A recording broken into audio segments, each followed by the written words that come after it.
Thanks so much to everyone joining. We're just going to give it a second here to let folks get logged in, get settled, and then we'll get started in just a moment.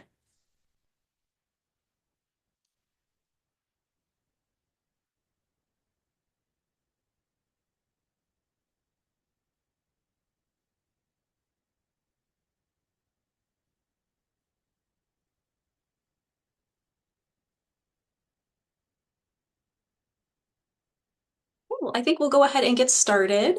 First, I just want to say hello and welcome so much to our webinar addressing what loved ones can do when a child in their life expresses suicidal thoughts or engages in self-harming behaviors. We are really glad that you have taken the time to join us, whether that's live or via recording. This event is being brought to you by the Michigan Medicine Department of Psychiatry. I'm Stephanie Daniel, Communications Specialist for the department. Right now in the United States, we are actually in the midst of a youth mental health crisis with suicidal thoughts and self-harming behaviors on the rise among children, teens, and young adults. Suicide is currently the second leading cause of death for young people between the ages of 10 and 24. And while these statistics are really sobering, I think they also serve as a good reminder that it's more important for us to learn how we can support the young people in our lives who are experiencing these mental health concerns. So tonight, we're going to hear from three of our Michigan medicine experts who provide mental health care to children and adolescents and are very active in promoting suicide prevention initiatives. We're also very fortunate to have a parent advocate with us who has agreed to share his own experiences supporting his child through a crisis. So to start, we'll begin with introductions. Dr. Nasu Malis serves as the Division Director and Service Chief of Child and Adolescent Psychiatry at CS Mott Children's Hospital. He is a Clinical Associate Professor in the Departments of both Psychiatry and Pediatrics. He also leads Michigan Medicine's Youth Suicide Prevention Initiative, which is helping to enhance suicide prevention training and education across our health system. Dr. Christina Leitner is a clinical assistant professor of psychiatry, and she specializes in treating children and families with complex psychiatric needs. She provides evidence-based care to high-risk children and adolescents. Slima Khan is the lead social worker for the Child Psychiatry Hospital section and a clinical social worker on the Pediatric Consultation and Liaison Psychiatry Service team. In addition to her work with Michigan Medicine's Youth Suicide Prevention Initiative, she also serves as the DEI implementation co-lead for the Department of Psychiatry. And last but certainly not least, Ronald Kuhlman is a parent advocate who uses his voice to help others. His feedback has already been instrumental in advising our clinicians about ways to improve care for all of our patients and families. And Ronald hopes that sharing his experiences today as a parent can help others who are facing similar situations. We are so very grateful that he's joining us today to share his story. Now, each of our presenters will be giving a brief presentation. If you're watching this live, you can submit questions at any time using the Q&A feature that's at the bottom of your screen. And we will pick some of these questions to discuss towards the end of the presentation. And we know that there may be a lot of questions, so we'll probably combine a few, especially if they're on the same topic. But please bear in mind that our experts can't give you any specific advice for an individual situation that you might be facing. And we also understand that tonight, some of the topics we discuss might be triggering for some viewers. So we encourage you to protect yourself and step away if any portion of this presentation feels a little too intense. And if you can't stay for the whole chat, or if you just want to share this recording later with a friend, you'll be able to do that. You'll be able to watch this webinar again via the Michigan Medicine YouTube channel. We are also going to be sending that recording to all of our registrants, along with a list of resources that are mentioned in today's webinar. So please don't feel that you have to write down every single link that gets shared in the presentation. We will share all of that with you later. So with all of that in mind, I think it's time we get started. So first, we would love to hear from Dr. Malis. So would you kick things off for us? Thank you, Stephanie, and thanks to everyone for joining us for this important conversation today. I'm going to start off by talking about the important topic of youth suicide screening and risk assessment. And what I bring to this perspective is really a lot of clinical work at the interface of both pediatric medicine and child psychiatry, recognizing that the important work of suicide prevention and risk mitigation is a collective responsibility that we all have as a community of providers, as a community of families, as a community that is really here to support one another to really identify this risk and help support youth that are in need. As a disclosure, it was mentioned earlier, I serve as the principal investigator for the Youth Suicide Prevention Initiative at our CS Mott Children's Hospital. This is funded by a variety of funding sources, including Medicaid match funds through the Michigan Department of Health and Human Services. So to start us off, I really want to think about why we should consider screening. I think I'm speaking to an audience that already has a fairly good understanding that this is an important topic. But a lot of our colleagues don't necessarily understand how much impact this issue has on youth, not only mental health, but overall health, and the significant risk it poses to our youth in this country. Suicide is the second leading cause of death in youth ages 10 to 24. I just want that to sink in. This is such a significant risk to our youth. And it really requires us to mobilize our brightest minds and our resources to really think critically about how we can help youth and families who are in crisis, who are at risk for suicide. About 20% of all youth deaths in that age category, according to 2021 CDC information, occurred due to suicide. And we know from the Youth Behavioral Survey that 10% of high school students have attempted to end their life through suicide at least once in the past year. And 22% of high school students in that survey seriously considered suicide in the past year. So this is a significant issue, not only for youth that have mental health concerns, but all of our youth, and it impacts many, many children and adolescents and young adults that we interface with at the Children's Hospital and our adjoining services. We also know there are several very high risk populations that are disproportionately affected by suicide. Youth that come from the Black community, or individuals that identify as Indigenous or Alaskan Natives, individuals in rural communities where access to mental health services and supports are limited, youth that may be in the juvenile justice system or impacted through trauma, past issues regarding neglect or abuse, or maybe served in our child welfare system, are at significantly higher risk for considering suicide or attempting suicide.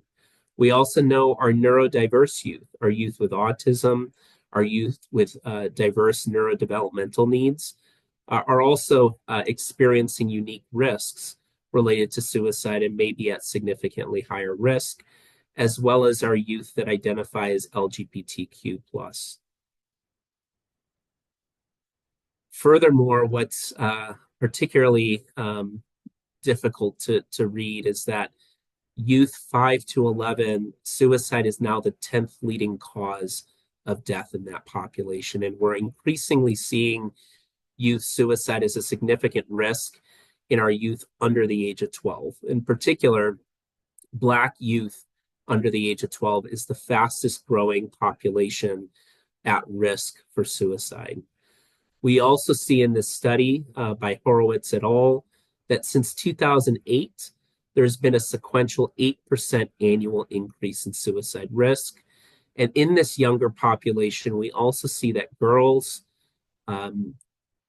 Asian and Pacific Islanders, Native American or Alaskan individuals, Hispanic preteens, and those who attempt suicide through firearm use are at significantly higher risk in that younger age population. We also know that there are identifiable risk factors that portend higher risk for suicide in youth. The number one risk factor for suicide is a previous suicide attempt. Some studies suggest tenfold or higher risk for future suicide attempts once an attempt has been conducted. We know that a variety of mental illness, including depression and anxiety, but other conditions, as well as substance use, can put individuals at higher risk. We know that adolescents and young adults are at particularly higher risk, but as stated, there are even younger populations that are showing increasing risk. We know that access to lethal means, particularly firearms, significantly increases your risk of morbidity and risk of death from suicide, as well as other issues related to trauma, bullying, physical abuse, and sexual abuse. But additionally, issues related to physical health and sleep can have significant impacts on one's risk for suicide. Specifically, individuals with chronic physical illness may be at increased risk. And then individuals that are receiving or being bullied or having distress about their gender identity or sexual orientation may be at risk. I also share a study here from Wa et al. Demonstrating some of the potential uh, means of suicide risk. And we'll talk a little bit about safety planning, but it's really important to understand what people are doing when they are attempting to complete a suicide, so that we can ensure not only that we're providing sufficient support through counseling and other mental health treatment, but that we're ensuring our patients and families are equipped with the right safety planning and environmental resources to mitigate the risk of suicide. There are also identifiable warning signs. This is a card that comes from the Suicide Crisis Lifeline provided by SAMHSA that provides specific warning signs that we can reliably identify as being antecedents to potential suicide. One is just verbalizing that desire to die or to kill oneself, or looking for ways to do so through searching online or seeking out means to harm oneself. Feelings of hopelessness, feeling trapped, feeling like you're a burden to others, increased substance use, significant distress or anxiety, and that can be manifested through worries, but also manifested through reckless behavior or behavioral dysregulation, aggressive behavior. Sleeping too little or too much can significantly exacerbate risk. Feelings of isolation and disconnectedness, showing significant conflict, rage, distress, when things that are not necessarily significant points of conflict, but become significant places of emotional dysregulation, mood swings, can be a risk that somebody may be contemplating suicide. And so it's really important for us to be informed about this, because as we become aware and we can identify this risk, we can work together to intervene and ensure folks are getting the support they need. Why is universal screening important? I disclosed earlier that I work in medical settings providing psychiatric care and consultation. And really, a lot of individuals that come to our medical settings, whether it's primary care, the emergency room, even non-clinical settings like the school, that's oftentimes where this risk may be identified. In one study by Amadani et al., 83% of those who died by suicide saw a healthcare provider in the year before, with 50% of them making a healthcare visit in the month prior. Many of those healthcare visits are not to mental health providers. Actually, only 29% of those who died by suicide were seen in an outpatient behavioral health setting. So we have a real significant opportunity in our collective mental health, physical health, and larger community system to identify this risk and, in a very supportive and empathic way, provide evidence-based suicide prevention strategies, which I and my colleagues will share with you today. So when we think about screening and assessment, we think about it in this three-tiered model that was shared by Brombud et al. In their paper in 2018. Screening, you provide broadly, really looking at universal screening to identify risk among those that are not necessarily verbalizing it, but also for those that are higher risk, as well as providing targeted screening to those that are in particularly high-risk populations. That's then followed by a brief suicide assessment. And then those individuals that are at moderate to high risk or require further evaluation receive that evaluation. There are a couple predominant screeners that we use. I'll cover the ASQ and the CSSRS. The ASQ is a 4-question screener where risk is identified, and if you screen positive on any of the 4 questions, you're asked the 5th question, and that 5th question determines your imminent risk of suicide. Any of the prompts that are screened positive require further assessment with a standardized tool. This is validated in youth ages 8 and up, translated to over 23 languages, highly sensitive and specific with a high negative predictive value, meaning that those that do not screen positive are oftentimes at very low risk or limited risk of suicide. I show the Columbia Suicide Severity Rating Scale. This is also broken out into 6 questions where responses can also provide risk stratification that helps inform what types of supports and interventions that you may provide. Once you've screened an individual, you want to provide additional risk assessment where you provide more in-depth comprehensive evaluation for the specific factors that may place you at higher or lower risk of proceeding with an act that may pose imminent harm to yourself or attempting suicide. Furthermore, it estimates imminent risk of danger and guides next steps in care. This is the brief suicide safety assessment. This is a standardized tool often used after a positive screen with the ASQ. It starts off by praising the individual for speaking up and identifying a concern or an issue or a risk, and really normalizing the fact that this is an important conversation and that you really want to support them through that conversation. This then proceeds with assessing the frequency, the potential of a plan, past behaviors that may suggest risk, symptoms they're experiencing, as well as an interview with the guardian involved to have a collaborative conversation together about what was identified and what we can do with the guardian and the patient to support them.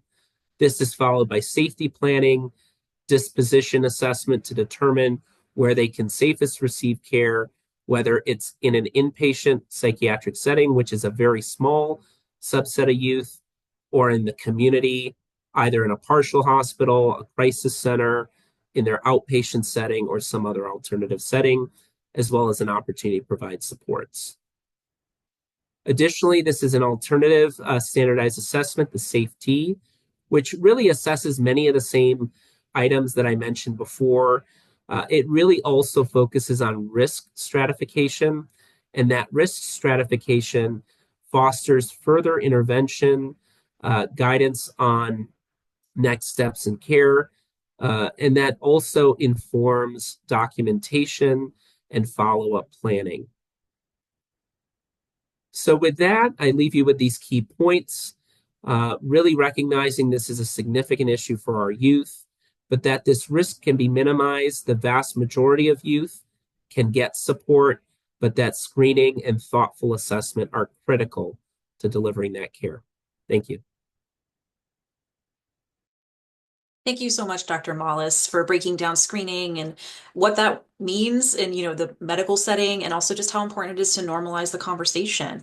So thank you so much for that. And next up, we have Dr. Leitner, who is going to share her presentation. So why don't you take it away? Thank you so much, Stephanie and Sue. See if I can make it move forward. That would be thrilling. Oh, thanks. Okay, great. So I have the pleasure. Thank you, everyone, for joining this evening, or in the future watching it. So, and I appreciate Nasu for orienting us to the enormity of this pressing issue and thinking about how we can identify those youth and families most in need of our help. So I have the pleasure of talking to you about, well, we've identified that your child needs help. So how do we get it and where do we get it? So I'm just going to talk about some of the intervention considerations. To do that, I wanted to briefly orient you to a continuum of care. Mental health is full of many different, very specific names. So I wanted to break down some of the clinical terminology. So as you know, if you find yourself having to move through the continuum of care, that you're aware of the available resources to you. So down at the bottom left, we're starting with outpatient treatment. So that's sort of what we think of typically as like a weekly therapy session, whether that's happening at a place like Michigan Medicine in our ambulatory clinic, or in private practice or a community clinic. Outpatient treatment is, includes psychotherapy. It can include group therapy or family therapy. It can include medication management. You can also access mental health resources through schools or integrated care.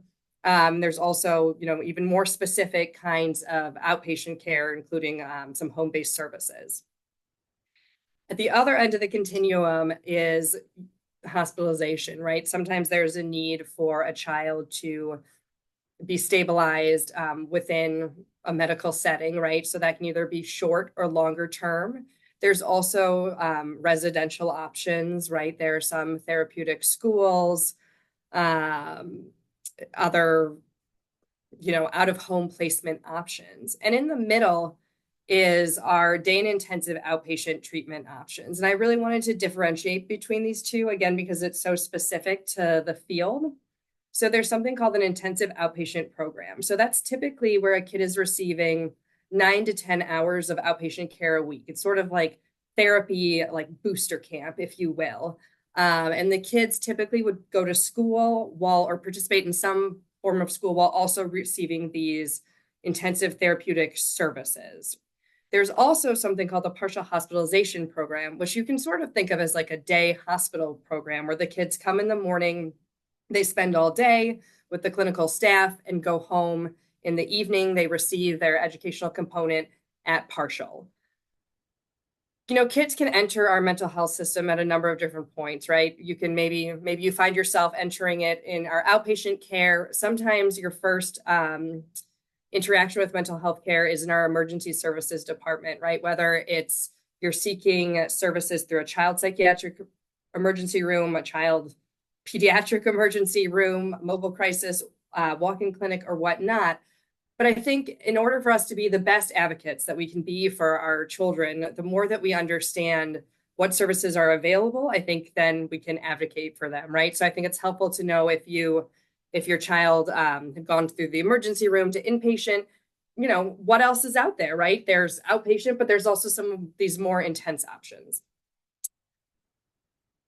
And just some definitions. Again, and this is with the purpose of, there's this idea sometimes or this fear, right? That if we ask kids about suicide, will that increase their risk? Will that introduce an idea that they didn't already had? Well, evidence has shown that that's not the case, right? In fact, for kids who experience suicidal ideation, when a clinician or a medical professional asks them about them, that actually can provide relief, right?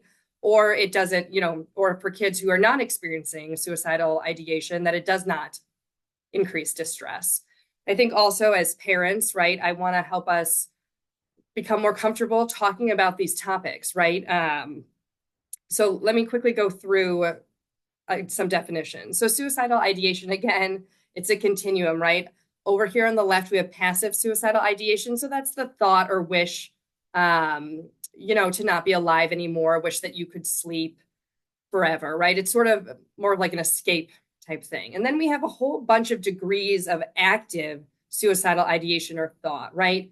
Then we move from this passive to I want to be dead, but I don't have a plan. I haven't identified a means or a method. We keep moving over, right? And, as we get further and further over here, right? Active suicidal thought, active wish to be dead. I've identified a method by which I may try to complete suicide. I have an intention to follow through, and I've identified a plan, a specific time and place, right?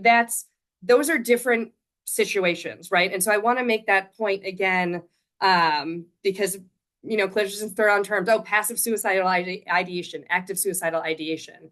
And again, trying to stretch out that it's a real range of things that we can be talking about. Similarly, suicidal behavior, right? We can talk about preparatory actions right? And I think it's important to note in the time that we live, thinking about social media, right? Our kids texting, goodbye notes? Are they putting up Snapchat, Instagram stories with suicidal content, right? I think 20 years ago, we would have talked about, giving away possessions, still the same thing, but I think we also have to bring it into modern times. And then suicidal behavior goes again down the list between I started to make an attempt and then I stopped. I started to make an attempt and someone interrupted me. I did make an attempt and was not successful, all the way obviously up to a completed suicide. There's also so the topic tonight was talking with kids about suicide and cutting or self-harm, right? So I want to make the distinction between obviously suicidal behaviors with the intent to complete suicide. Non-suicidal self-harm behavior is intentional self-injury without suicidal intent. So again, two phenomenons definitely related. We know that for kids who engage in self-injurious behavior, it increases their risk of suicidal behavior, but this often serves a different function for kids, right?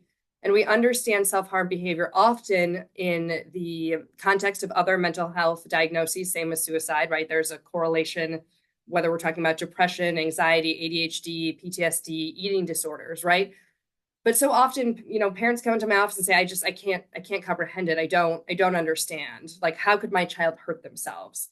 Totally valid question. So I wanted to sort of outline the major reasons that we know through evidence or through research why kids and people harm themselves. The first and the major or the most prominent reason is to decrease a painful emotional experience, right? Through the act of harming oneself, it decreases the painful emotion. There are also some kids who describe a phenomenon of feeling numbed out or they can't feel anything. And so they engage in self-harm behavior to feel something. So those are two ways in which, in a maladaptive way, self-harm is used for emotion regulation to express or communicate distress, right? Sometimes, method of last resort, right?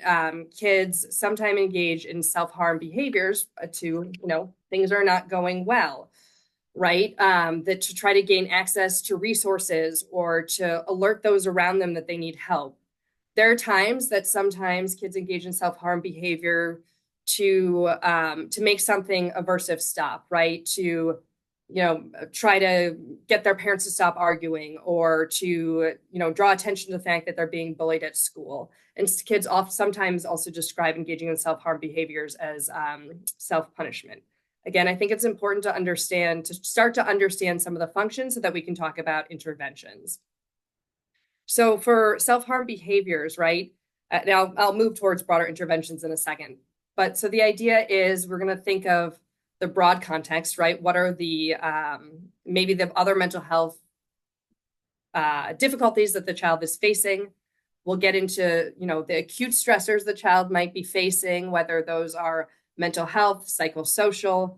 But so much of the function of this, right, is really on an individual level, working with the child to understand why at that time led them to use that behavior in an attempt to cope, right?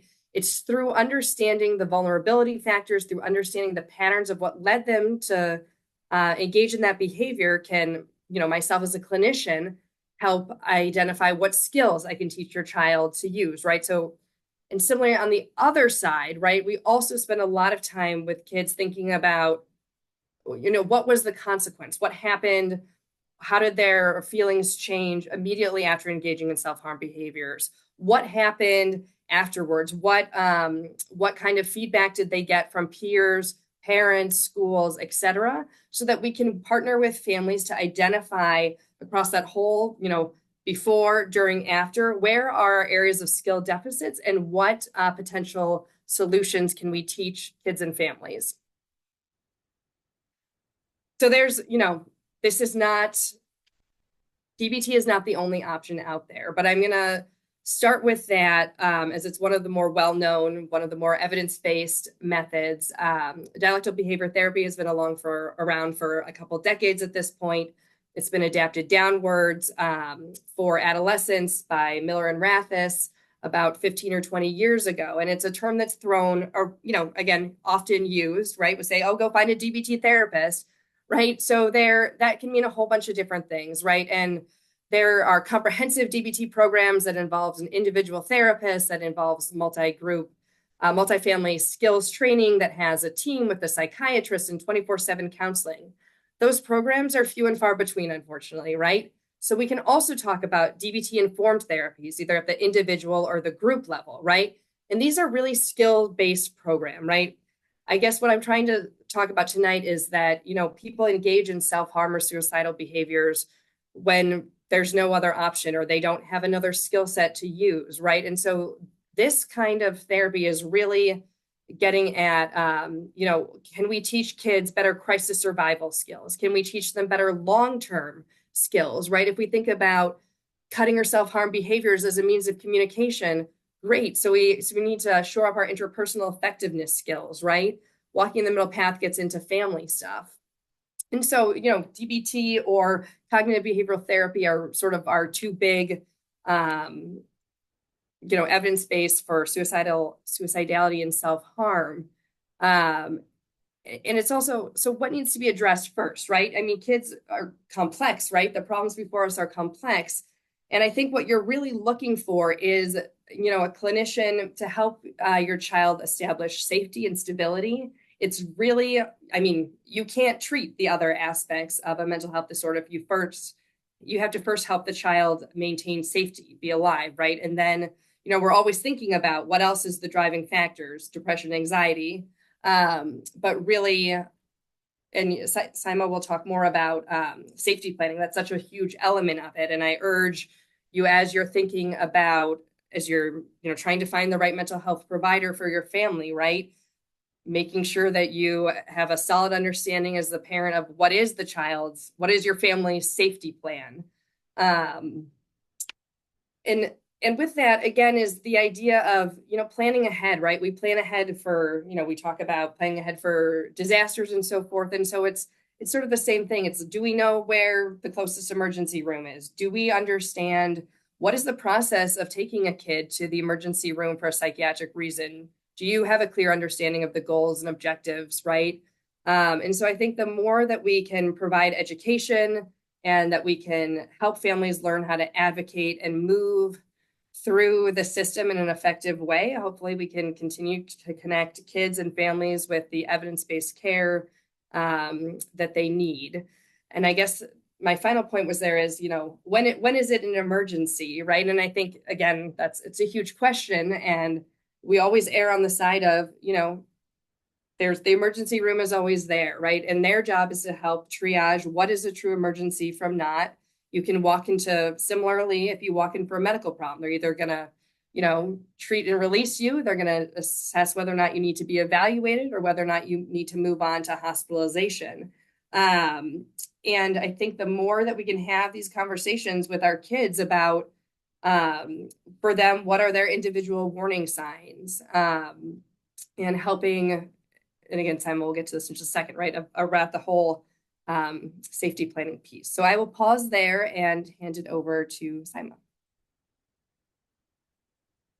Thank you so much, Dr. Leitner. This is really great. Just a great breakdown of terminology and, how to navigate the medical system, and lots of great tips, I think, for parents who are just looking to figure out, where do you go? What do you do next?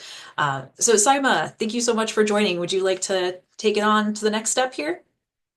Yeah, wonderful. Thank you so much, Dr. Leitner, Dr. Mallis, for kind of helping getting us started by kind of really recognizing the scope of, how suicide impacts us and, how challenging it can be to identify resources for care.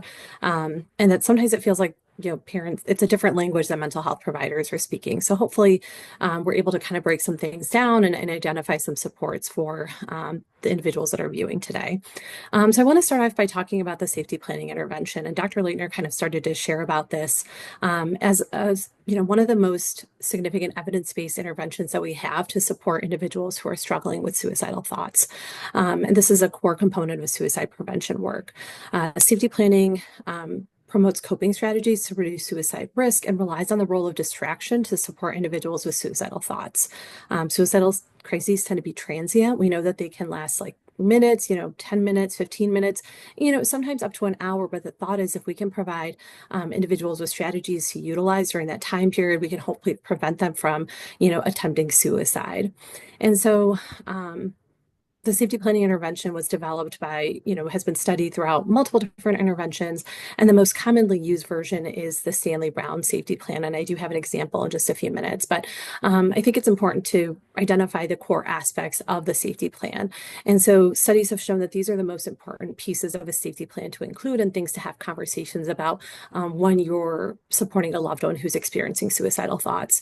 And the safety planning intervention is shown to be effective for youth, for adults. It's been shown to be evidence-based in veteran populations.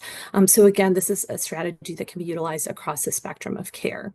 The first component of a safety plan is warning signs. So identifying what are the things that are going on with a youth that are suggesting that they may be experiencing a crisis. Sometimes it's helpful to think about suicidal thoughts in a curve and identifying the point that they're the most intense, and then working backwards to identify what were some of the sensations that someone may be experiencing in their body. What are some of, did they feel like their chest was tight? Did they notice their heart was racing? They were having a hard time breathing. Were there thoughts that they were repeating in their head? Things like, I'm worthless, no one cares about me. And so identifying things like that can be at a point of intervention to hopefully reduce suicide risk. After identifying warning signs, it's important to think about internal coping skills. So ways that an individual can manage those suicidal thoughts, typically using distraction. And that's kind of what's been shown to be the most evidence-based intervention. However, it can be helpful to still think about things like mindfulness or expressing, intense emotions through music or through journaling or through art. But again, identifying things that you can do to manage those thoughts and provide distraction and provide time between those suicidal thoughts and the act of doing something or acting on those thoughts. So again, it's just creating a long list of things that you can do. And what we find is that sometimes coping skills are helpful. So certain coping skills may be really effective during a suicidal crisis, and other times are not effective. And so that's why it's really important to have, a long list of things that you can do and try. And it's also really important to recognize that a safety plan and these coping skills may not prevent these suicidal thoughts. They may not resolve the suicidal thoughts. And that's why it's really important to identify those evidence-based treatments, that Dr. Leitner mentioned, because that's what's really going to target those suicidal thoughts. But the safety plan is there to help you get through the crisis and help be that resource while you're in treatment, while you're developing a plan to address your suicidal thoughts and help reduce them and treat comorbid depression or anxiety, that may also be driving those suicidal thoughts. We also want to focus on people who can provide distraction. And so this is thinking about individuals that you can reach out to who may be able to provide you support, who may be able to engage in an activity with you. Thinking about someone who could go to the park with you. You may not need to share with this person that you're experiencing a suicidal crisis, but again, their presence or talking to them on the phone can provide you with that distraction while you're experiencing really intense thoughts. We also want to identify specific people that you can call in a crisis. So if those thoughts are really intense and you're worried about doing something, that you're able to identify an individual that you can communicate, and that individual knows what to do when you're experiencing a suicidal crisis.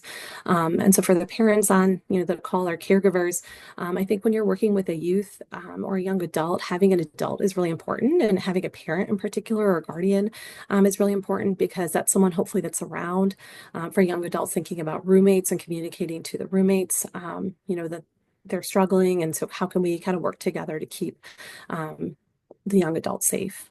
It's also important to highlight professionals and crisis resources.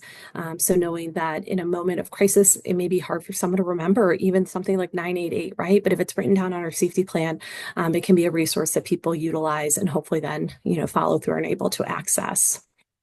And then the final piece, or sometimes it's the first piece, depending on the form of the safety plan that you use, is making the environment safe. So thinking about what are things in the environment that may put an individual at risk for suicide. So this can include making the home safe by securing medications, removing knives and sharps, and removing a firearm if there is one in the home.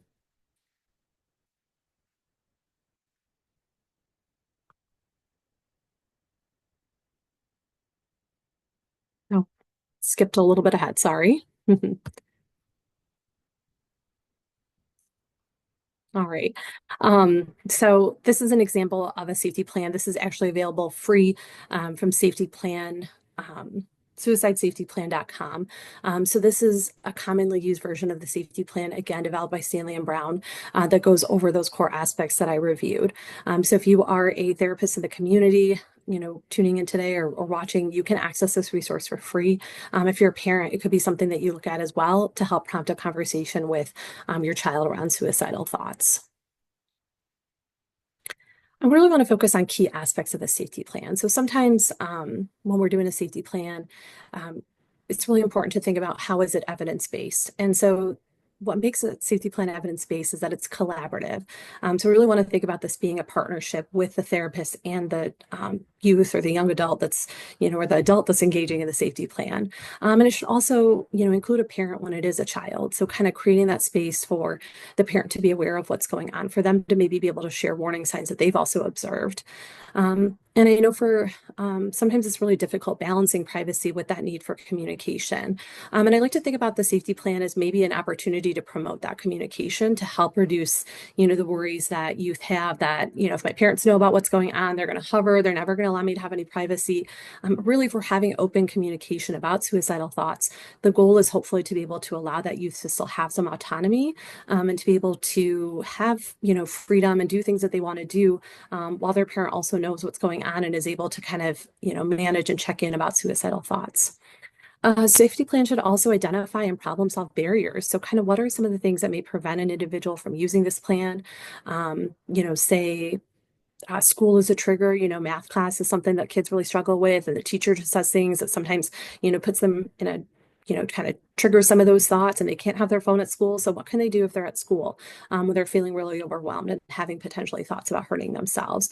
So again, we should be thinking about when can we not use the plan and how can we adapt the plan to be able to use it more effectively.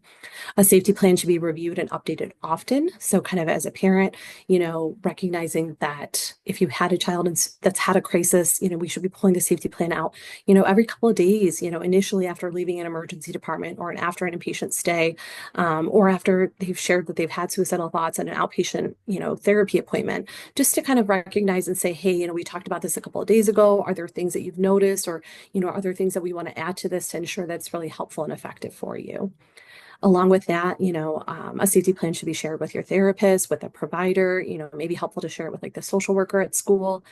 So again, whoever is involved in the youth's life should be involved in being aware of what's part of that safety plan. It should be accessible. It shouldn't be at the bottom of a backpack. And so oftentimes I recommend having multiple copies of the safety plan. If a youth has a split household, that there's one at both parents' home. If they spend a lot of time with their grandparents, that maybe we have a version of the safety plan at grandparents' home as well. And that it should, of course, be documented in the medical record to help create communication across care teams. This is just a list of some coping skills that can be helpful that youth can utilize, that parents can kind of encourage their youth to utilize. One of my favorites on here is the coping toolbox, so putting things together that allows, provides that distraction. So a candle, maybe a picture of somewhere they want to visit, a photograph of family or other things that are important to them, something soft like a stuffed animal that they can, use. So just putting those things all together. But again, wanting to have that really wide toolbox of things that we can do when we're experiencing suicidal thoughts. This is an amazing resource developed by, I'll make sure I get it right, the Macomb County Suicide Prevention Coalition. And so this resource provides guidance for loved ones around how to support an adolescent or a young adult that's experiencing suicidal thoughts. And it provides really good concrete, information on what you can do, how can you support someone, and how can you get your own support. It also provides a safety plan in it. So it kind of, again, reviews those aspects of the safety plan that I talked about earlier. When we mail out or we email out the slides, you'll have a link to this as well. And so it is linked on the University of Michigan Department of Psychiatry. And again, it's a really helpful tool for loved ones to be able to just gain an understanding of how to support their loved one who's having suicidal thoughts. These are some coping resources as well. These are websites that you can utilize that have different information, how to stay safe and good coping strategies. I want to spend a little bit of time talking about legal means safety. And so this is a graphic that Barbara Miller developed that really, indicates or kind of helps highlight that when we restrict access to means that are highly lethal, that reduces overall suicide rates. And so the goal is to kind of intervene early and limit access to things that can be really dangerous to an individual, because then they may have time and distance between that event, time and distance between their suicidal thoughts and acting on those thoughts. And so this just really shows again that intervention early really helps reduce suicide risk overall and can help youth and young adults as well. This is a graphic from MDHHS, again, talking about how do we make home safe? So lock firearms away, dispose of unneeded medication, safely store medication, and reducing access to ligature. So these are kind of the core things that we think about, especially when we're thinking about youth suicide prevention.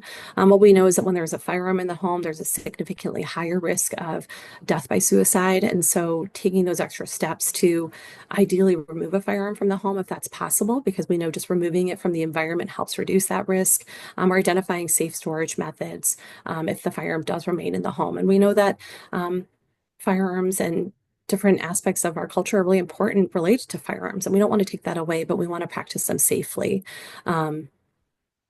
Additionally, in terms of disposing medications, families often ask, where can I go?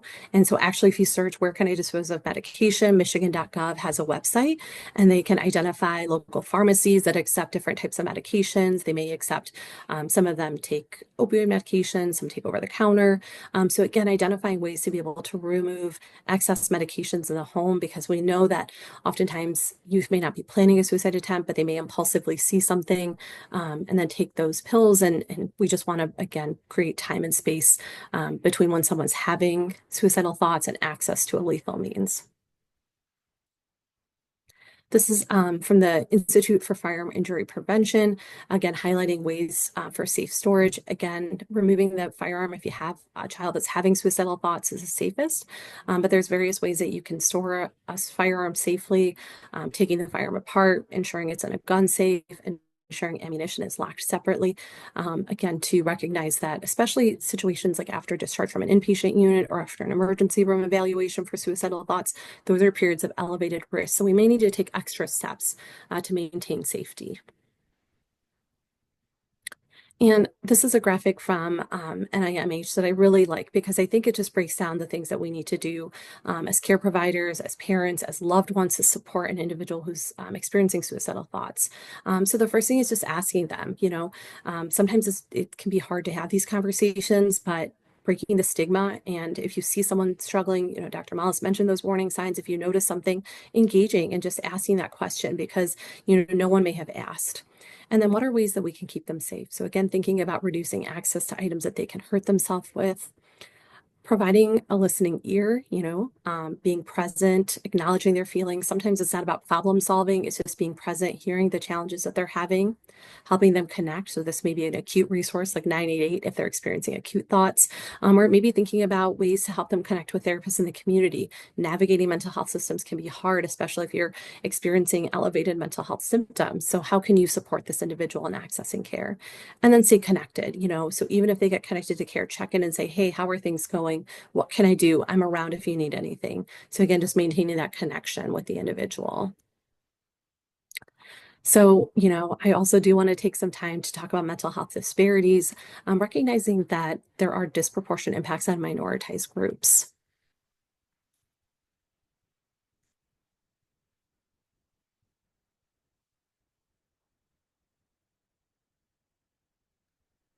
So this graphic highlights some of the driving factors for suicide risk amongst BIPOC individuals, as well as LGBTQ plus populations and other minoritized groups. So in particular, Black and Indigenous and people of color, BIPOC communities, and minoritized groups experience disproportionate inequities in care that impact their access to mental health services. And so across these six areas, that impacts access to mental health services as well as suicide risk. And this is not an exhaustive list, but just kind of an initial, identification of things to be aware of, especially when you have a minoritized identity, or recognizing that this has significant impacts.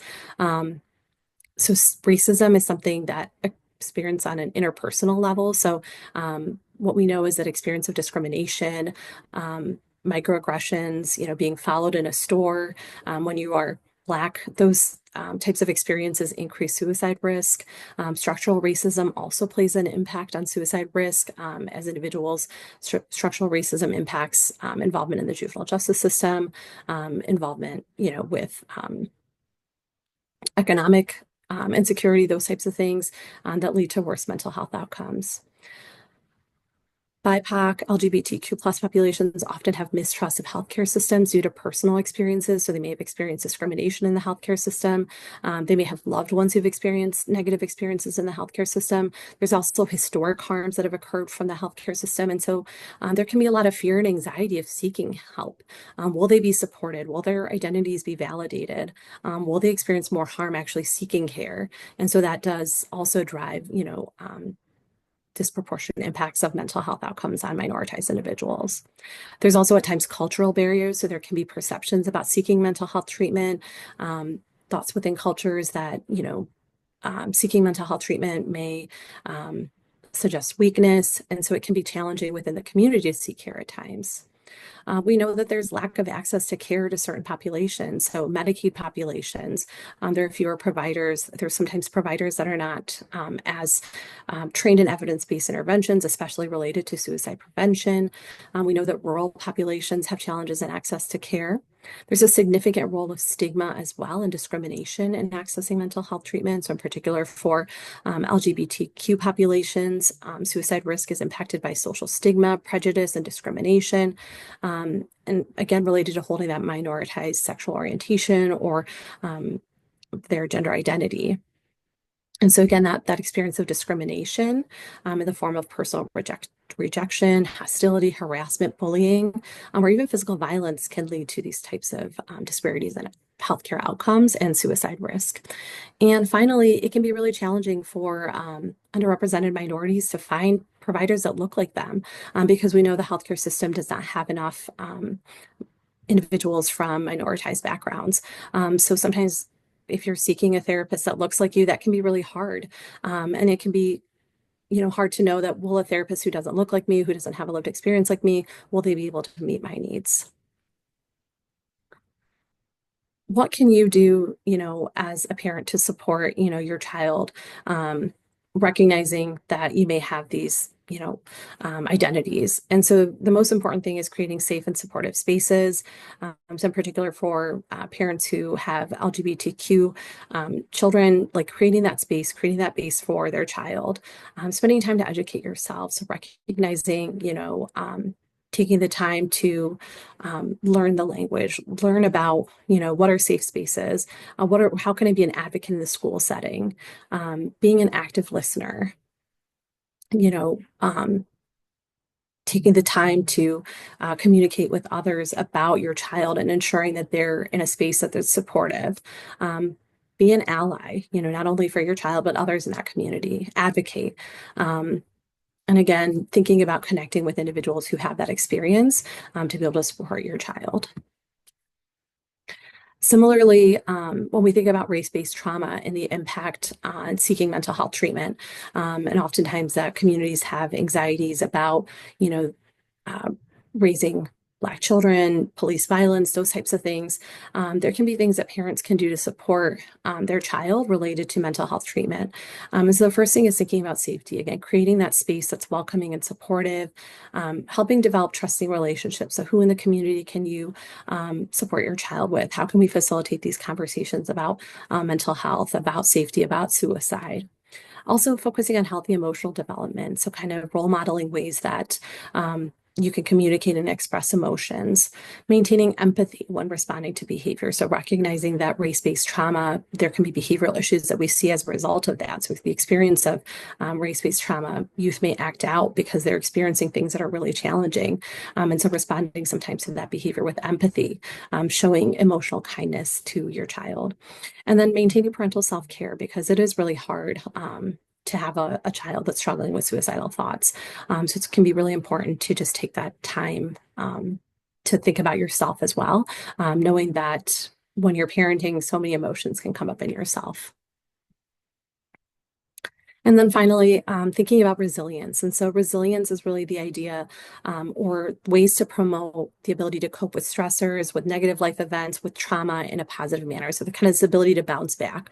And what we know is really important is to think about promoting resilience on an individual level. So what can we do to support a youth's resilience on an individual level, how to help them create positive relationships, how to build understanding in yourselves, how to express their emotions. Thinking at a family level, how do we promote resilience? And how do we also promote resilience on a community level? And how do we create change? And so this graphic comes from an organization that does work around domestic violence. But again, these principles are universal across any types of trauma that's experienced. And again, that root of resilience we see consistently in many settings as a way to mitigate the harms of race-based trauma or other types of negative minoritized health stigma that occurs. Finally, we do want to highlight some resources for minoritized communities to be able to access care that is affirming to them.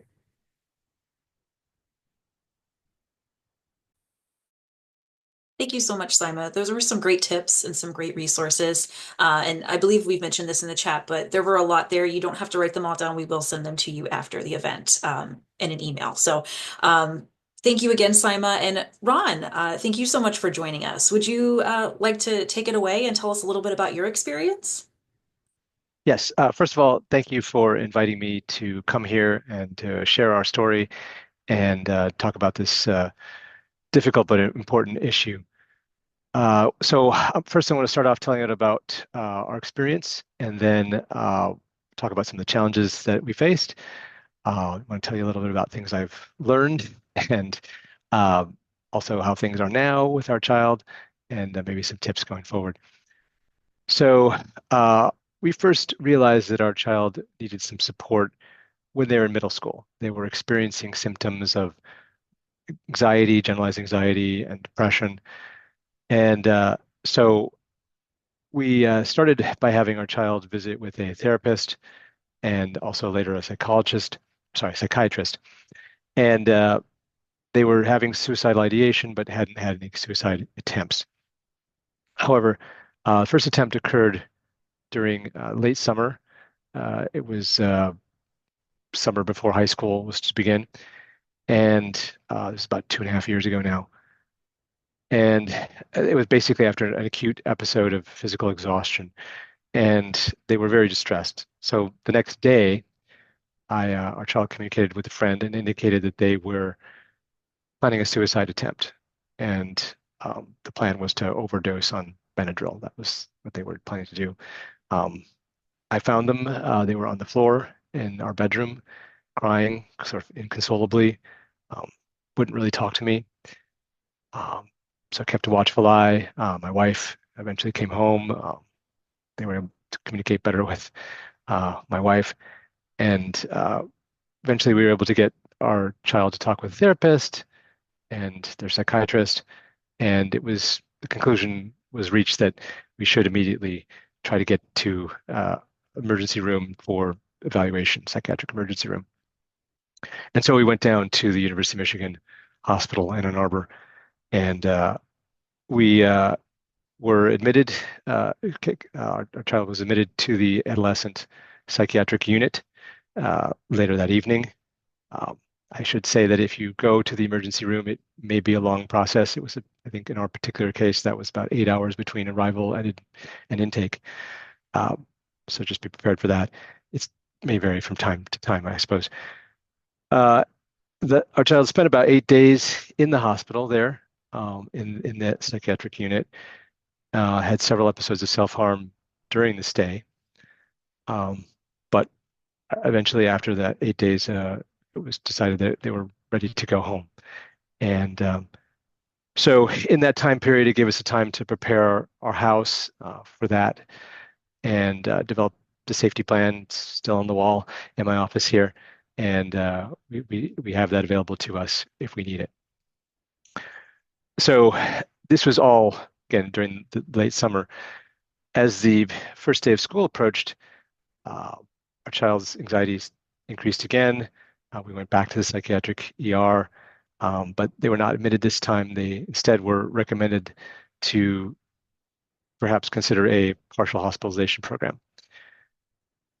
We decided to try school. We had about 2 days of school, and the conclusion we came to was that it just wasn't working for our child. They were having panic attacks, more anxiety.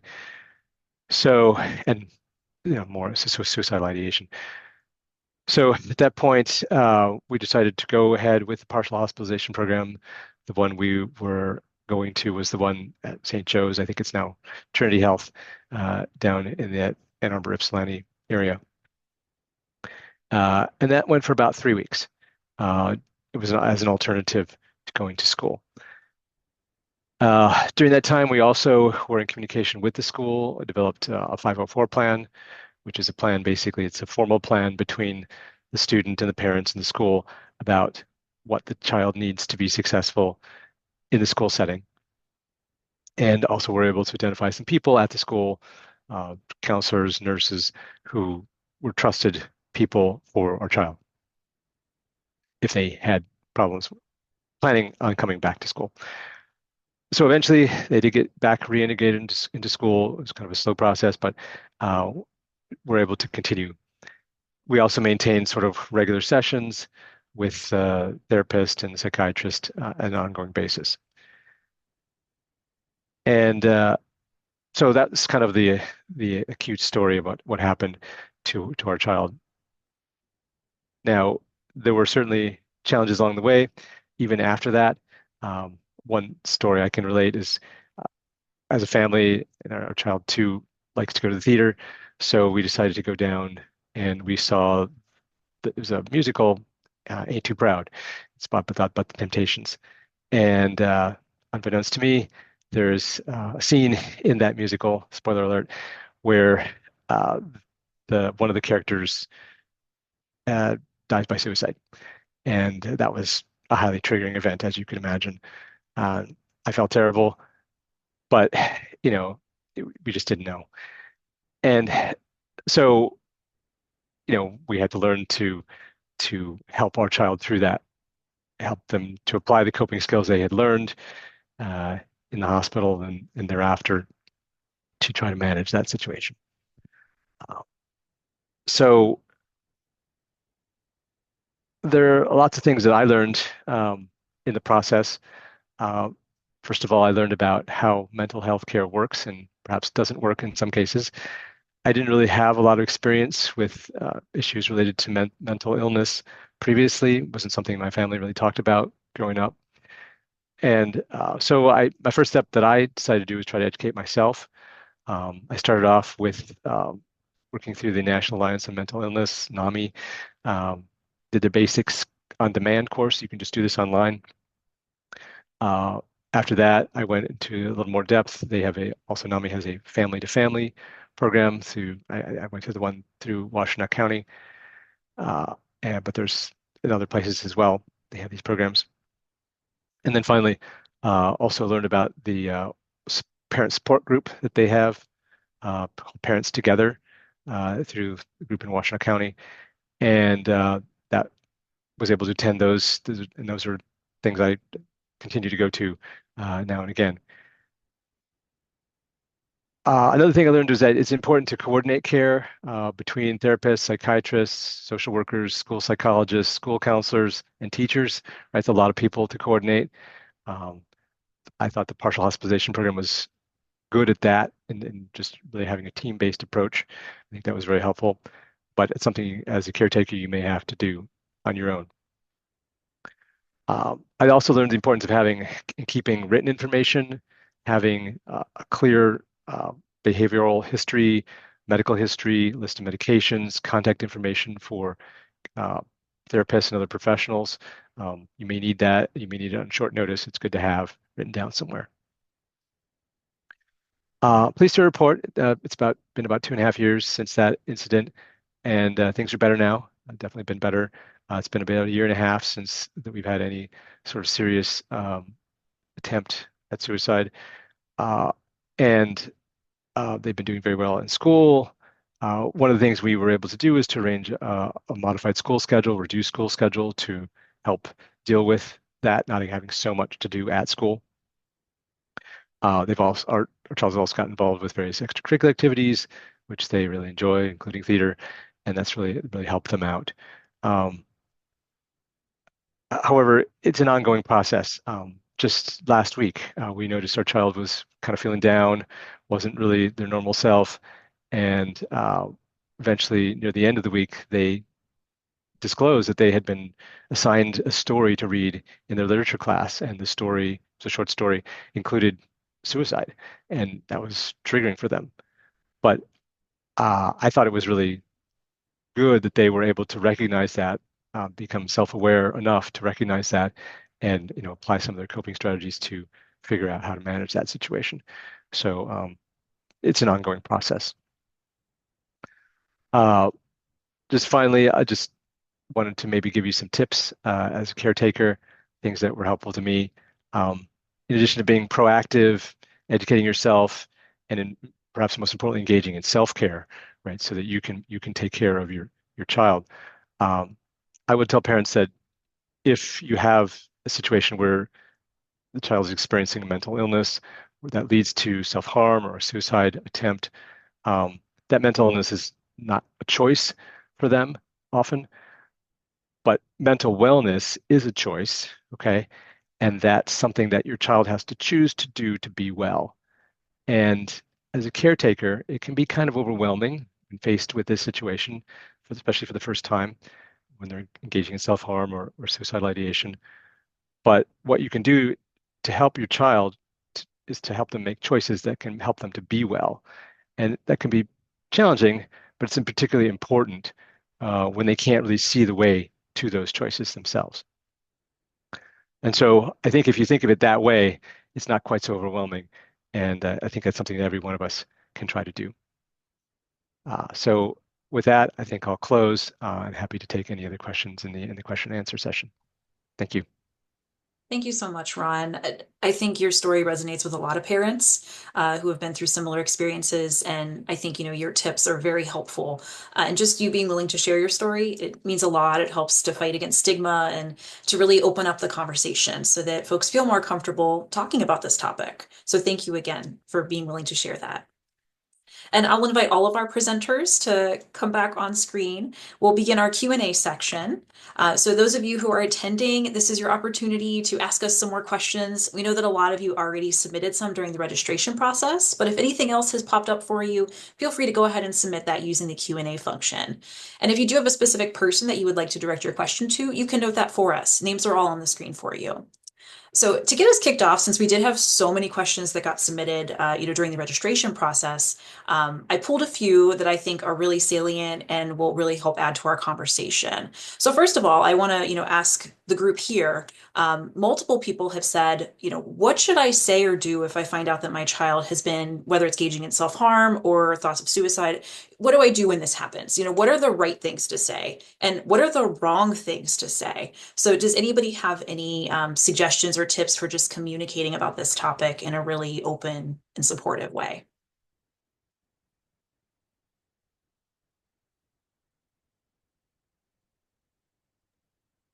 I'm confident that all of us probably have something to say, but I'll get us started.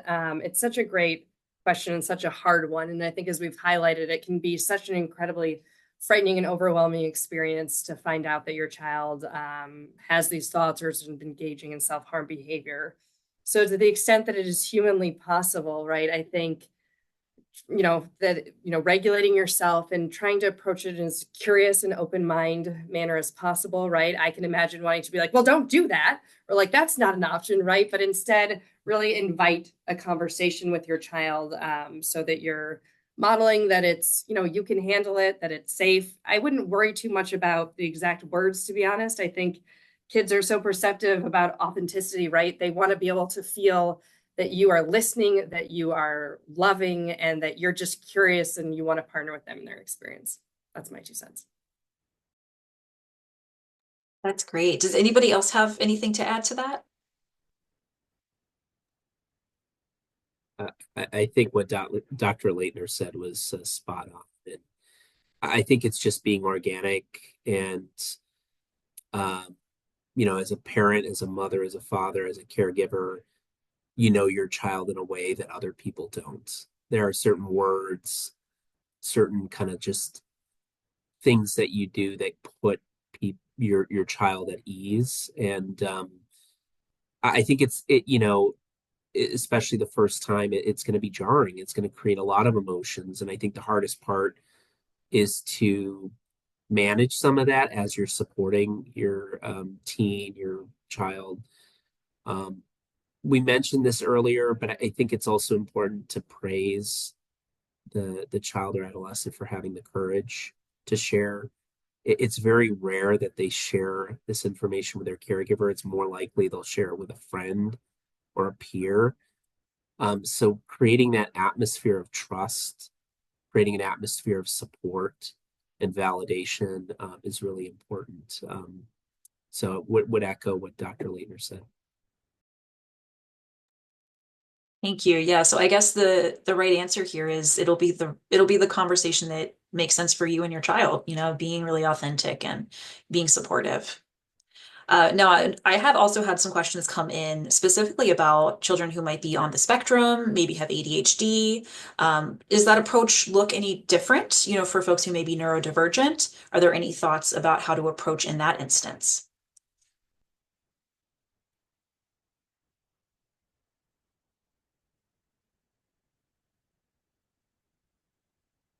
Anyone want to take that one?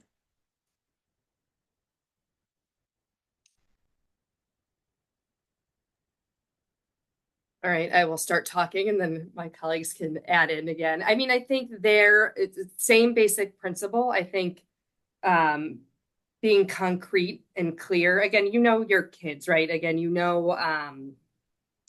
their communication style, but I think the more explicit you can be, I think it's easy to fall into euphemisms sometimes when we're talking about suicide and self-harm, and that can be particularly tricky, I think. I think also, it doesn't have to just be a it doesn't have to be a spoken conversation, thinking about, writing things down, different visuals, again, however you and your kid communicate best, or you feel like that they can take in information. Anything else that Dr. Mallis, Saima, Ron, anybody would want to add to that? Okay, well, I mean, I think that makes sense. As you said, Dr. Leitner, it's about knowing your child and having that relationship, and regardless of, the circumstance, being there and being supportive. Now, another question that we had come in is, how can parents identify those warning signs? So, let's say that they notice that there's something going on and maybe their child's experiencing a crisis. What should their first step be? And we know that it's really hard to access, traditional formal services. In some cases, there's long wait lists. So, if there is something going on and they can't access, say a therapist, what can they do in the meantime while they're on a wait list? Do you have any tips or suggestions for those parents? So I can start. I'm sure everybody here has some thoughts too.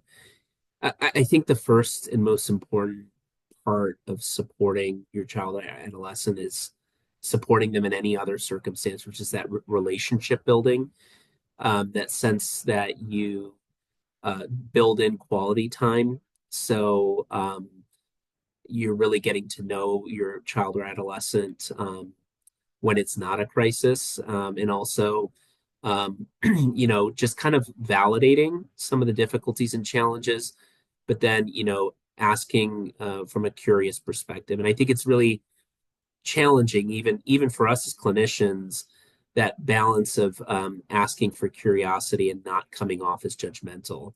Because there's a very, I think, sensitive test that our adolescents have of kind of when things feel a little bit judgmental. And then I think what it's about is kind of knowing what your resources are. So primary care providers can be great supports, folks in the school, the community, a coach. I know a lot of folks in the chat highlighted an issue that I think all of us recognize as a huge problem in our mental health system. We don't have access to psychologists, social workers, psychiatrists. So we really have to leverage every single resource we have. Many of them have been shared today. National resources like 988 when there's a crisis.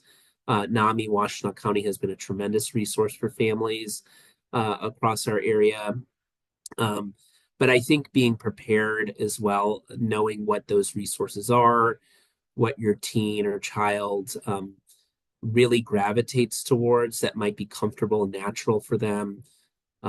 Being also cognizant of where they are and kind of what stressors may be influencing them too, to see if you can mitigate some of that and have close supervision as they're working through a challenge.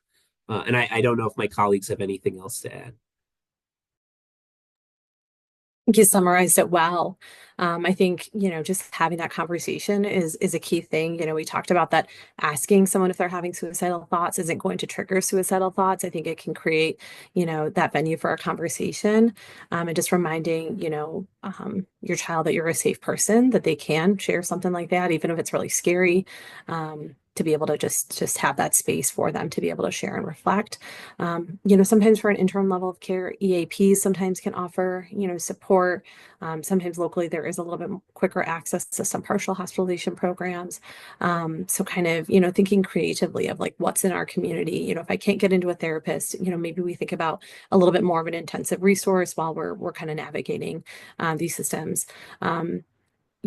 The a lot of the resources that are highlighted also kind of have online supports, so again, if you're waiting to get connected to a therapist, are there online, resources that can promote coping and safety while you're waiting to get into care? So kind of remembering that too. Thanks so much to you both. And I think I've said this a million times, but we will be sharing all of those resources out to folks. So if you are a parent who's on right now and that's your question, like, what do I do? What are my resources? I'm waiting. Hopefully some of the things that we share out will help provide some interim options for you, or at least give you some support in the meantime.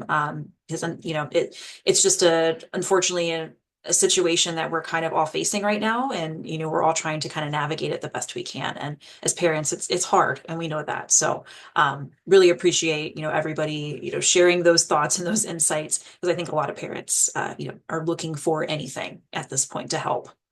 And I'm going to also ask you, Ron, you had talked about NAMI, when you were discussing, your story and how that was helpful. Can you think of any other resources for parents? As a parent, you talked about the importance of self-care, caring for yourself so you can be your best for your child. Can you think of any other things that folks might want to try out, whether that's here in our local community or nationally?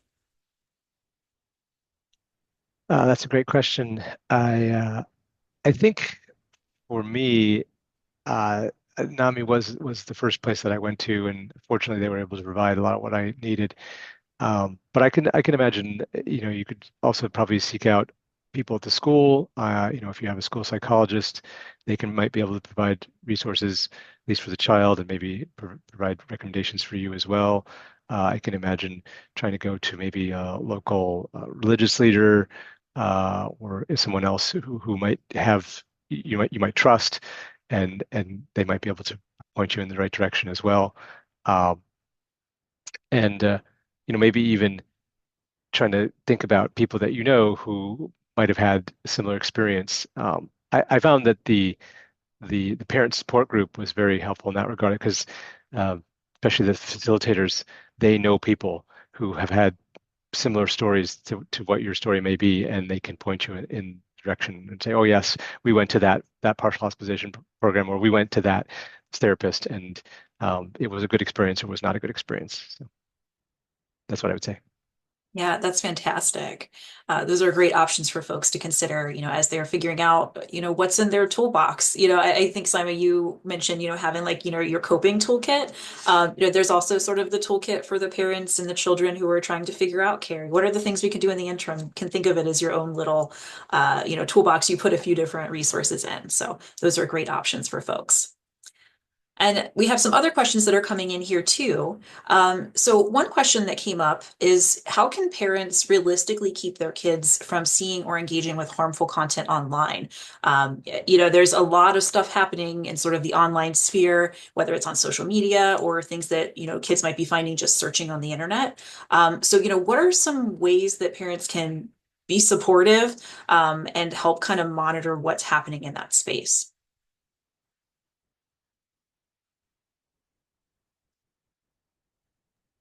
I think this is tough because kids do have their phones with them, nearly 24/7. But I think it's having, specific conversations, really focusing on, you know, helping maybe the youth develop some insider awareness of like maybe some of the content that they're viewing on social media is negatively impacting their mental health. So kind of saying, hey, it seems like, when you're watching those TikTok videos, you seem to be in a worse mood, that you're spending more time isolating. And I know that there's some resources that we can share, like around like resetting your TikTok algorithm, again, because these apps really learn and sometimes they deliver content to you that's really actually not positive for your mental health. So also maybe working with your youth to kind of, agree to that, to say, okay, maybe, we're not going to remove the app, but let's reset it because, then we're going to really see different content that's hopefully going to be maybe more positive for your mental health. But that is difficult because I will say, when we talk about coping skills, most kids put their phone as like the number one thing that they're also using. So how do we, and that's the way that they connect with their peers too, which is, such an important resource for them. So it's definitely a delicate balance, but I think also working with a therapist on that too, to kind of think about healthy ways to use social media can be a partner in that too. Yeah, you make such a great point, which is that, social media and online spaces can be places where you find negative content, but they can also be places to find uplifting content. And so, focusing on how can we make these spaces feel better and how can we, teach these apps to show us good content that makes us feel good. Those are always, great options. And, kids need that guidance. It's just not something that's going to be intuitive. I love that. Is there anything else anyone would add in the online space? Any suggestions or tips or, just thoughts about that topic? It's a rapidly evolving topic. I can't even keep up. You know, it's interesting because Facebook is way out of date now. It's not the cool thing, and nobody's going on Facebook. And so I think just, from an early age, starting to have that conversation, again, being curious, what are other kids doing? Just being interested in it and having a dialogue and setting up some healthy expectations up front, like Simon indicated. And then just being cognizant if it is creating distress, normalizing a conversation around that rather than kind of creating unrealistic expectations, like you can never use your phone or you never text or whatever it may be, because all of us have been there before. When folks are put in that position, they tend to not disclose, and that's the last thing you want, is to erode that trust. So I think creating realistic expectations and being open to learning in the process, along with other supportive adults, that are helping that child along in their care. Yeah, that's so important to keep in mind, just the fast moving nature of technology and, you know, we're all doing our best, I think, even us as adults, to navigate these places safely. And so anything we can do to support kids through that as well is much, much needed. And on that topic too, of being a good support and, being really there for your children, what do you recommend for a parent who, they are trying to find care for their child, but there's a lot of resistance. Maybe the child is not really comfortable with therapy, doesn't want to seek treatment. There's maybe some ambivalence there. What would you recommend for that parent who might be experiencing that?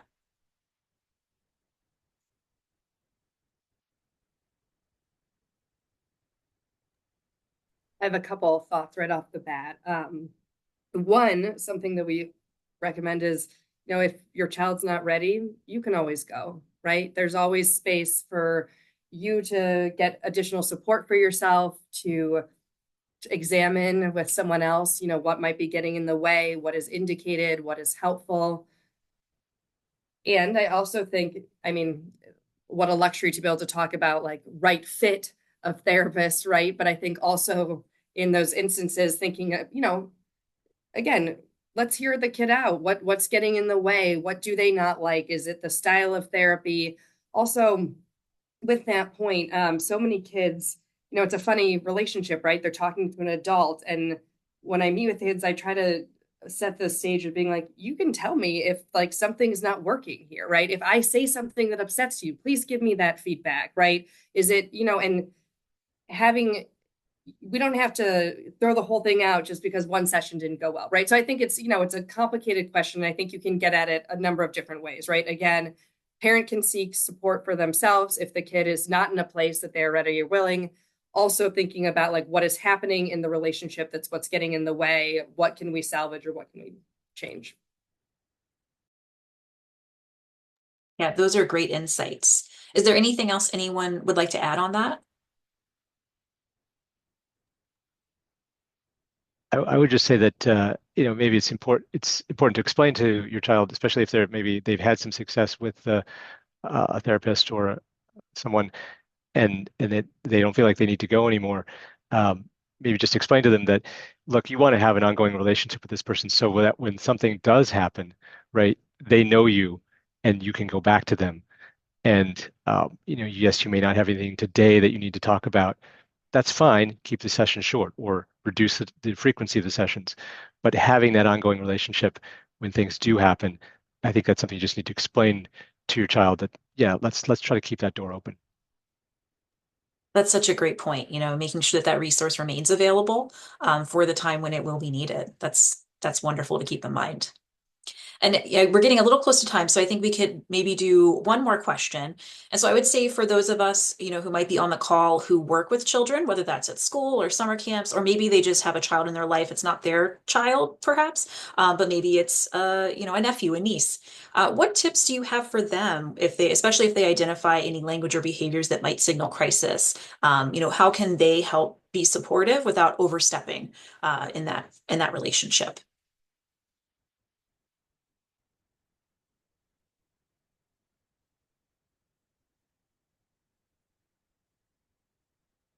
Simon, do you have any thoughts on that?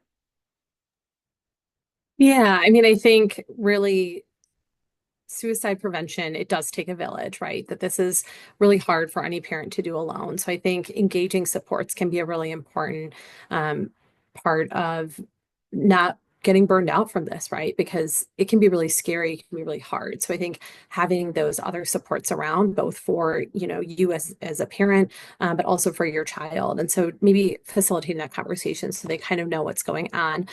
Maybe giving some guidance on like these are the things that are some of the warning signs, or these are things to just be aware of, and also being transparent with the youth that like, hey, grandma wants to be involved. Like, what can we share with grandma so she can be a support for you?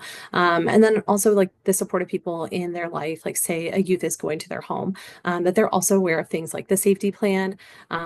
So making sure that they may be also limiting access to lethal means at their home, because that can be a situation where a youth is feeling distressed, and that loved one has really good intentions, but they just did not know, the steps to keep that youth safe.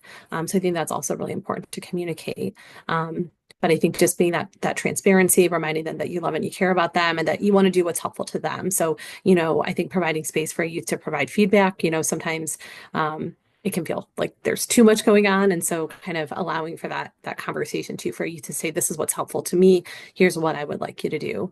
And be writing those things down, because it can be hard to have those conversations face to face. So maybe texting or like, writing them in a journal, something like that, so that other people know what to do and say that's helpful rather than maybe, causing more distress.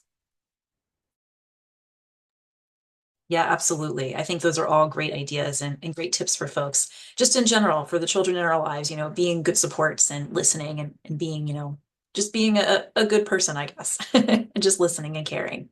So thank you to our presenters. Just as we close, are there any final thoughts that anyone would like to share as we close out the session? I'm looking at Dr. Mollis first to see if he has anything that he would like to say. Well, first of all, thank you, Stephanie. Thank you to all the other co-presenters, Ronald, Mr. Kuban, just for having this conversation. I think these are very, very hard topics for us to talk about, but so critical, important for our youth. And the thing I'd like to leave everybody is we oftentimes think about these issues as being issues for mental health providers or psychiatrists, psychologists, but really everybody can have a part in mitigating the risk of suicide. And that goes from a school resource officer to a clerk who just asks, you're not seeming yourself today, what's going on? Just asking that question can really save a life.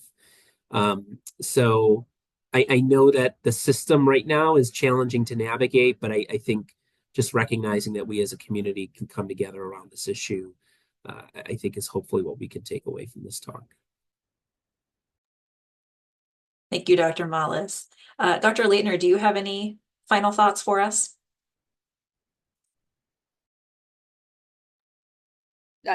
Just to echo what Dr. Mall says, and to thank everyone for their time this evening, and to our co-presenters, and especially to Mr. Kuman for sharing your story of how you and your family have been navigating the situation. Saima, any final thoughts? Yeah, I mean, and I think for, the caregivers on the line, I heard this, some time ago from one of the psychiatrists on the team that I work on is never worry alone. So I kind of just thinking about asking someone, recognizing that there's, you can talk to the school social worker, I think even talking to a coworker, talking to someone at NAMI, right? That there's all these community supports. And so you should never worry alone. If you think something's going on, you're worried, you're like, I don't know what to do, just reach out. There's a lot of resources. Even like suicide prevention lifelines aren't limited to individuals in crisis. You can call 988 if you don't know. You're like, I'm worried about my child. I don't know what to do. Same thing with like the psychiatric emergency services. There's always a social worker there to talk through things. They may not offer an intervention, but at least can be someone that can, point you to a resource or help you feel just like a little bit more reassured of what the next step is. And Ron, do you have any final thoughts for the folks with us?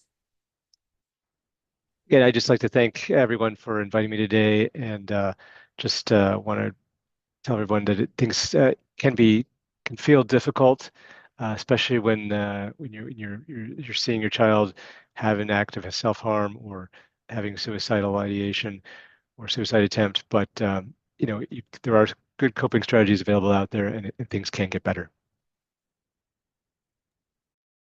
Thank you so much. Really to all of you, for all of our presenters here, you had such great insights, and I'm also really appreciative to all the folks who tuned in. So thank you so much for asking thoughtful questions and for being here with us tonight. We really hope that you found this presentation informative. If you did, you might also be interested in another event that we are going to be hosting on February 6th. It's going to be a virtual film screening called After Your Child's Suicide Attempt, and there will be a panel discussion where we will talk through the film and, talk through some tips for parents. We will be adding you to our newsletter mailing list just to make sure you're in the know about this event and any other mental health educational opportunities that come up. So thank you so much for joining us, and have a wonderful rest of your evening.